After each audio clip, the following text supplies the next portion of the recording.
A Doll's House by Henrik Ibsen. Character list: Torvald Helmer, Nora, his wife, Dr. Rank, Miss Lind, Nils Krogstad, Helmer's 3 young children, Anne, their nurse, a housemaid, a porter. Opening scene, Act 1, Helmer's home setting. The scene: a room, furnished comfortably and tastefully, but not extravagantly. At the back door, to the right, leads the entrance hall. Another, to the left, leads to the Helmer's study.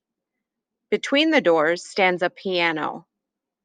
In the middle of the left-hand wall is a door, and beyond it, a window. Near the window are a round table, armchairs, and a small sofa. In the right-hand wall, at the farther end, another door, and on the same side, nearer footlights, a stove, 2 easy chairs, and a rocking chair. Between the stove and the door, a small table. Engravings on the walls, a cabinet with china and other small objects. A small bookcase with well-bound books. The floors are carpeted, and a fire burns in the stove. It is winter. A bell rings in the hall. Shortly afterwards, the door is heard to open. Enter Nora, humming a tune and in high spirits. She is in outdoor dress and carries a number of parcels. These she lays on the table to the right. She leaves the outer door open after her, and through it is seen a porter who is carrying a Christmas tree and a basket, which he gives to the maid who has opened the door. Nora: hide the Christmas tree carefully, Helen. Be sure the children do not see it until this evening, when it is dressed. To the porter, taking out her purse: how much? 6 pence. There is a shilling. No, keep the change. The porter thanks her and goes out. Nora shuts the door. She is laughing to herself as she takes off her coat and her hat. She takes a packet of macaroons from her pocket and eats 1 or 2, then goes cautiously to her husband's door and listens. Yes, he is in. Still humming, she goes to the table on the right. Helmer calls out from his room, is that my little lark twittering out there? Nora, busy opening some of the parcels. Yes, it is. Helmer, is it my little squirrel bustling about? Nora, yes. Helmer, when did my squirrel come home? Nora, just now. Puts her bags of macaroons into her pocket and wipes her mouth. Come in here, Torvald, and see what I have bought.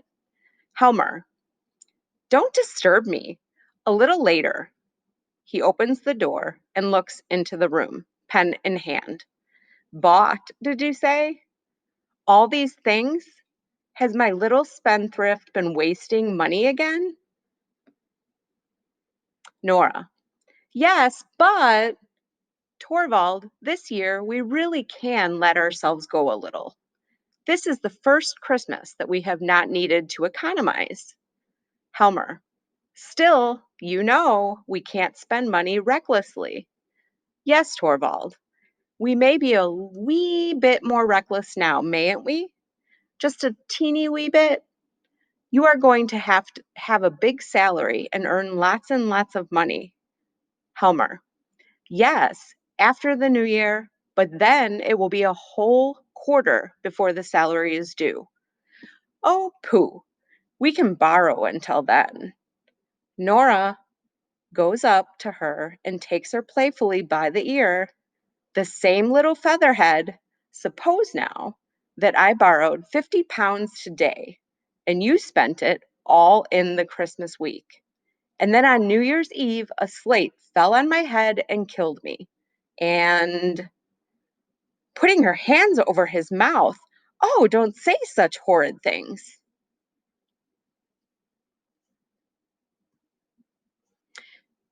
Still, suppose that happened. What then? If that were to happen, I don't suppose I should care whether I owed money or not. Yes, but what about the people who had I lent it? They, who would bother about them? I should not know who they are. That is like a woman. But seriously, Nora, you know what I think about that. No debt, no borrowing. There can be no freedom or beauty about a home life that depends on borrowing and debt. We too have kept bravely on the straight road so far, and we will go on the same way for the short time longer that there need be any struggle. Moving towards the stove, as you please, Torvald. Helmer, following her. Come, come, my little skylark, must not droop her wings. What is this? Is my little squirrel out of temper? Taking out his purse, Nora, what do you think I have got here? Turning round quickly. Money! There you are. He gives her some money. Do you think I don't know what a lot is wanted for housekeeping at Christmas time? She's counting. 10 shillings, a pound, 2 pounds. Thank you, Torvald. That will keep me going for a long time. Indeed, it must. Yes, yes, it will. But come here and let me show you what I have bought. And all so cheap.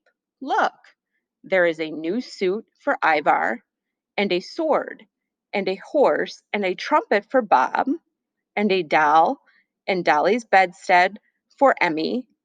They are very plain, but anyway, she will soon break them in pieces. And here are dress length and handkerchiefs for the maids. Oh, Anne ought really to have something better. And what is in this parcel? Crying out, no, no, you mustn't see that until this evening.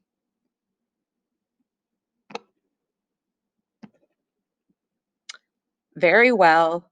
Now tell me, you extravagant little person, what would you like for yourself? For myself? Oh, I am sure I don't want anything. Yes, but you must.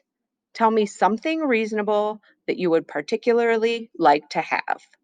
No, I really can't think of anything unless Torvald, well, playing with his coat buttons and without raising her eyes to his, if you really want to give me something, you might, well, out with it. Nora speaks quickly. You might give me money, Torvald, only just as much as you can afford, and then one of these days I will buy something with it.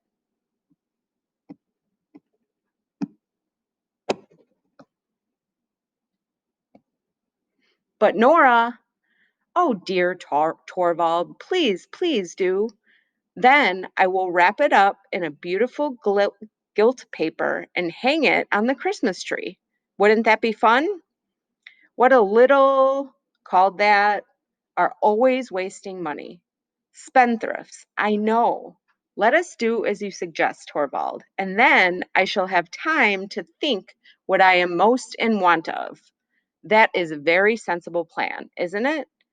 Smiling, indeed it is. That is to say, if you were really to save out of the money I give you, and then really buy something for yourself.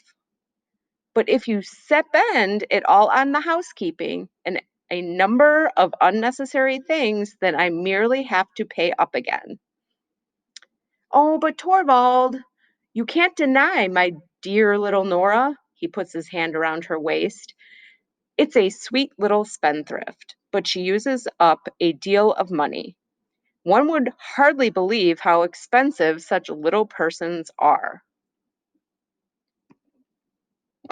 It's a shame to say, I really save all the time. Laughing, that's very true, all you can, but you can't save everything. smiling quietly and happily. You haven't any idea how many expenses we skylarks and squirrels have, Torvald. You are an odd little soul, very much like your father. You always find something new of wielding money out of me, and as soon as you have got it, it seems to melt in your hands. You never know where it has gone. Still, one must take you as you are. It is in the blood, for indeed it is true that you can inherit these things, Nora. I wish I inherited many of Papa's qualities. And I would not wish you to be anything but just what you are, my little sweet skylark. But do you know, it strikes me that you are looking rather, what shall I say, rather uneasy today? Do I? You do, really. Look straight at me. Looks at him. Well, wagging his finger at her. Hasn't Miss Sweet Tooth been breaking rules in town today? No. What makes you think that? Hasn't she paid a visit to the confectioner's? No, I assure you, Torvald. Not been nibbling sweets? No, certainly not. Not even taken a bite at a macaroon or two? No, Torvald, I assure you. There, there, of course, I was only joking. Going to the table on the right, I should not think of going against your wishes. No, I am sure of that. Besides, you gave me your word. Going up to her. Keep your little Christmas secrets to yourself, my darling. They all will be revealed tonight when the Christmas tree is lit, no doubt. Did you remember to invite Dr. Rank? No, there is no need. As a matter of course, he will come to dinner with us. However, I will ask him when he comes in this morning. I have ordered some good wine. Nora, you can't think how I am looking forward to this evening. So am I, and how the children will enjoy themselves, Torvald. It is splendid to feel that one has a perfectly safe appointment and a big enough income. It's delightful to think of, isn't it? It's wonderful. Do you remember last Christmas? For a full 3 weeks before you shut yourself up every evening until long after midnight, making ornaments for the Christmas tree and all the other fine things that were to be a surprise to us. It was the dullest 3 weeks I ever spent. I didn't find it dull, smiling, but there was precious little result, Nora. Oh, you shouldn't tease me about that again. How could I help the cats going in and tearing everything to pieces? Of course you couldn't, poor little girl. You had the best intentions to please us all, and that's the main thing. Yes, it is really wonderful. This time I needn't sit here and be dull all alone, and you needn't ruin your dear eyes and your pretty little hands. Clapping her hands. No, Torvald, I hadn't any longer, need I? It's wonderfully lovely to hear you say so. Taking his arm. Now I will tell you how I've been thinking we ought to arrange things, Torvald. As soon as Christmas is over, a bell rings in the hall. There's the bell. She tidies the room a little. There's someone at the door. What a nuisance. If it is a caller, remember, I am not home. In the doorway. A lady to see you, ma'am. A stranger. Ask her to come in. To Helmer. The doctor came at the same time, sir. Did he go straight into my room? Yes, sir.